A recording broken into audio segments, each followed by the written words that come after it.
Admiral Impeach's Iron Fist pasta sauce. The sauce that conquers continents.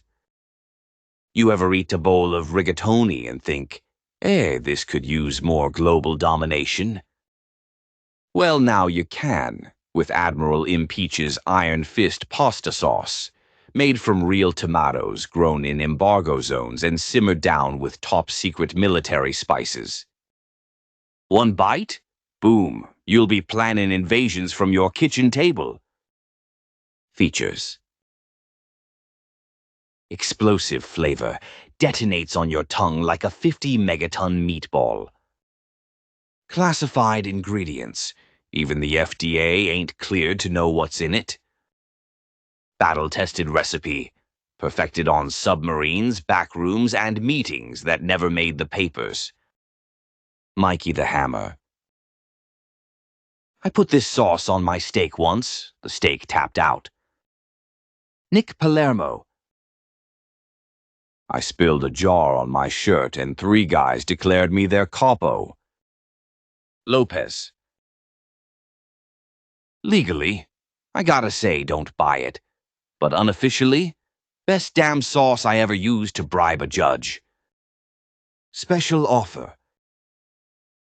Order 2 jars today and get a complimentary ceasefire breadsticks. They'll stop any argument in its tracks. Admiral Impeach's Iron Fist pasta sauce. This ain't Nonna's recipe, unless Nonna ran Black Ops. Mugs, what the fuck you doing in there, you prick?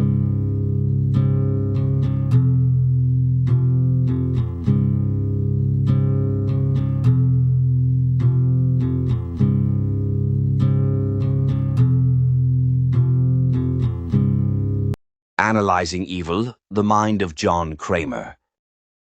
In a dimly lit workshop cluttered with blueprints, rusty chains, and the faint hum of saw blades, sits a man who changed the definition of fear. His name was John Kramer. But to the world he became something else, something far darker. Jigsaw. For nearly 2 decades of cinema, this man has haunted screens, challenging audiences not just to look at death, but to question what it means to live. In this video, we're not talking fiction. We're digging into the mind behind the myth, the psychology, the philosophy, and the evolution of the man who made his own moral code, with steel and blood. Before the tapes, before the traps, before the bloodshed, there was just John Kramer, a civil engineer, a husband, a man of principle. He was born a thinker, methodical, rational. The guy built things for a living. And for a time, he built a life. Married Jill Tuck. She ran a rehab clinic called Homeward Bound. He believed in her mission, redemption, recovery, second chances. See the irony yet? But fate don't give a damn about your good intentions. In Saw lore, everything begins with tragedy. A petty junkie named Cecil breaks into Jill's clinic, causes an accident. Jill, pregnant at the time, loses their unborn son. That's the crack. The first fracture in a man who'd been playing by the rules his whole life. After the miscarriage came the diagnosis, terminal brain cancer.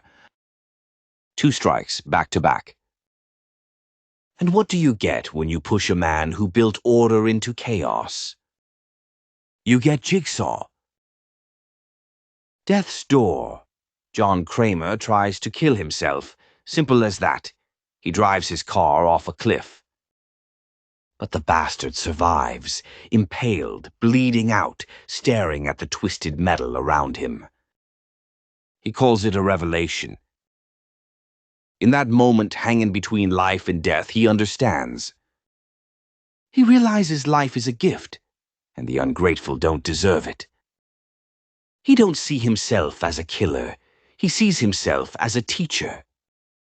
Those who do not appreciate life do not deserve life. That's the foundation of his philosophy. That's where the line between justice and madness starts to blur.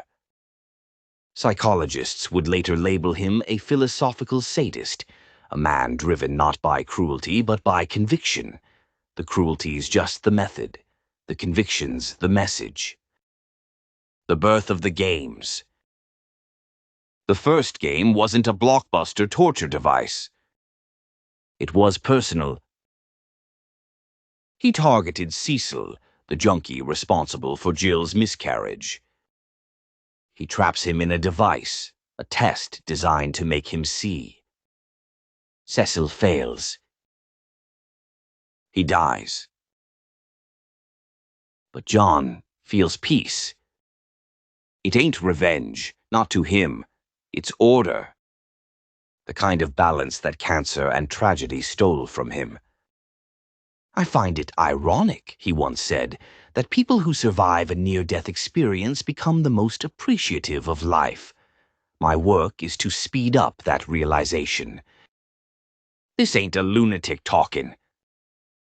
This is a man who's convinced he's doing divine work. The bastard turns morality into mathematics. And soon he becomes addicted to the act of judgment. Blueprints cover his workshop, diagrams of traps, tests, and choices. Each one symbolic. The reverse bear trap, about self-destruction and rebirth. The needle pit, about addiction. The razor wire maze, about wasting life. Every victim's flaw becomes their fate. He ain't killing them, he's testing them. That's what he tells himself, and that's what makes him so goddamn dangerous. The Apprentices and the Cult of Jigsaw. But one man can't build a movement alone. Enter Amanda Young, one of his earliest victims, a heroin addict who survives his test and becomes his follower. She calls him a savior. He calls her a student. She learns the craft, but not the purity. She starts rigging traps that no one can survive. Then comes Detective Hoffman, a crooked cop who joins Kramer's crusade, not for faith, but for power. Jigsaw's message spreads, but it's getting corrupted. His followers twist it, abuse it, weaponize it. Kramer becomes the godfather of pain, and even gods lose control of their disciples. Thematically, this is the turning point, when morality turns cultish and righteousness becomes tyranny. The psychology of the spiral. Psychologists break Kramer down into categories. Moral extremist, believes morality can justify any violence. Control freak. His engineering background made him obsessed with systems, order, rules. Terminal nihilist. Cancer strips meaning, he replaces it with purpose. Messiah complex. He believes he's saving the world, one mutilated sinner at a time. He's not insane, that's the scary part. He's lucid. Calculating. Methodical. He keeps detailed journals, recordings, plans. He operates like a CEO of death, not a maniac, but a moral engineer.